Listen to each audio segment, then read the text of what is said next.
বন্ধুরা, মা মেয়ে রান্নাঘরে আপনাদের সকলকে জানাই আবারও স্বাগত। বন্ধুরা, আমরা আবারও চলে এসেছি আমাদের রান্নাঘরের নতুন একটা রেসিপি নিয়ে। আজ আমরা কাঁচা পেঁপে দিয়ে দুর্দান্ত স্বাদের একটা রেসিপি আপনাদের সঙ্গে শেয়ার করব। এই রেসিপিটা খেয়ে কেউ বুঝতেই পারবে না যে এটা পেঁপে দিয়ে বানানো হয়েছে। আর যারা নানা অজুহাতে পেঁপে খেতে চায় না, তারাও চেয়ে চেয়ে খাবে। ভিডিওটা শেষ পর্যন্ত দেখুন, আশা করছি ভালো লাগবে।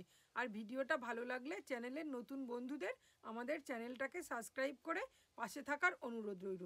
তো চলুন দেখে নেওয়া যাক আজকের রেসিপিটি। এখানে আমি এক বাটি ছোলার ডাল ভালোভাবে ধুয়ে প্রায় 4 ঘন্টা আগে ভিজিয়ে রেখেছিলাম। আর এখানে একটা মাঝারি সাইজের পেঁপেকে আমি ভালোভাবে কেটে পরিষ্কার করে গ্রেট করে নিয়েছি। প্রথমে এই পেঁপেটাকে আমি একটু ভাপিয়ে নেব। তার জন্য কড়াইতে গরম জল বসিয়ে আমি গ্রেট করা পেঁপেটাকে কড়াইয়ের জলের মধ্যে দিয়ে দিলাম। পেঁপেটা ওদিকে সিদ্ধ হতে থাক, এদিকে আমি ভেজানো ডালটাকে 4টে চেরা কাঁচা লঙ্কা আর 1 টুকরো আদা দিয়ে একটু দানা দানা করে বেটে নেব। আমার ডালটা বাটা হয়ে গেছে, ওদিকে পেঁপেটাও সিদ্ধ হয়ে গেছে। এবার আমি পেঁপেটাকে নামিয়ে জল ঝরিয়ে নেব। পেঁপেটাকে নামিয়ে নিয়ে আমি ওভেনের ওপরে আবারও কড়াইটা বসিয়ে দিলাম এবং কড়াইয়ের মধ্যে দিয়ে দিলাম পরিমাণ মতো সরিষার তেল। তেলটা গরম হলে আমি তেলের মধ্যে দিয়ে দিলাম জিরে, জোয়ান আর মৌরি। ফোড়নটা থেকে সুন্দর গন্ধ বেরিয়ে গেলে আমি এর মধ্যে জিরে, ধনে আর লঙ্কা গুঁড়ো 1/2 চামচ করে যোগ করে দিলাম। মশলাগুলোকে দিয়ে একটু নেড়ে আমি এর মধ্যে খুব সামান্য পরিমাণ জল দিয়ে নেড়ে নেব, যাতে মশলাটা পুড়ে না যায়। এবার আমি এর মধ্যে দিয়ে দেবো স্বাদ মতো লবণ আর চিনি। লবণ আর চিনিটাকেও দিয়ে আমি খুব ভালোভাবে মিশিয়ে নেব। তারপর যে বেটে রাখা ডালটা ছিল সেটা আমি এই গ্রেভির মধ্যে দিয়ে দেব। ডালটাকে দিয়ে আমি খুব ভালোভাবে এই গ্রেভির সঙ্গে মিশিয়ে নেব। তারপর এর মধ্যে যোগ করে দেব পরিমাণ মতো হলুদ গুঁড়ো। হলুদটাকে দিয়ে আমি খুব ভালোভাবে এই ডালের সঙ্গে মিশিয়ে নেব। তারপর এর মধ্যে ভাপিয়ে রাখা পেঁপেটাকে দিয়ে ডাল আর পেঁপেটাকে অনবরত নেড়েচেড়ে খুব ভালোভাবে মিশিয়ে নেব।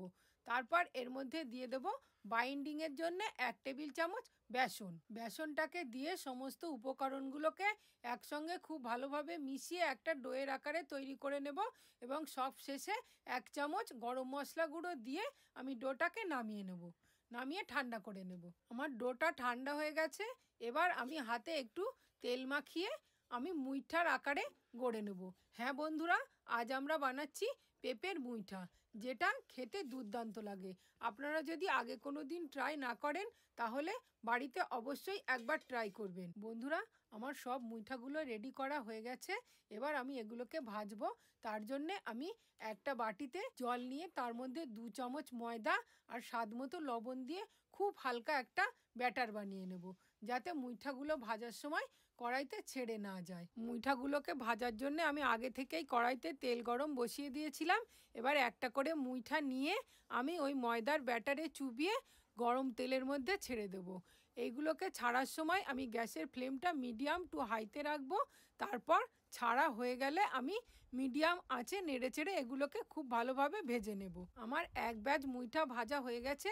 এই একই পদ্ধতিতে আমি সমস্ত মুইঠাগুলোকে ভেজে রেডি করে নেব। মুইঠাটা ভাজার সময় আমি পুরো টাইম গ্যাসের ফ্লেমটা হাইতে রাখবো না, তাহলে মুইঠাটা উপর থেকে পুড়ে যাবে এবং ভিতর থেকে কাঁচা থেকে যাবে। আমার সব মুইঠাগুলো ভাজা হয়ে গেছে। এবার আমি একটা টেস্টি গ্রেভি বানিয়ে নেব।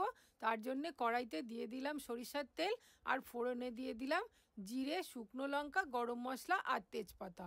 এগুলোকে একটু নেড়েচেড়ে আমি এর মধ্যে দিয়ে দিলাম আদা বাটা ও টমেটো বাটা।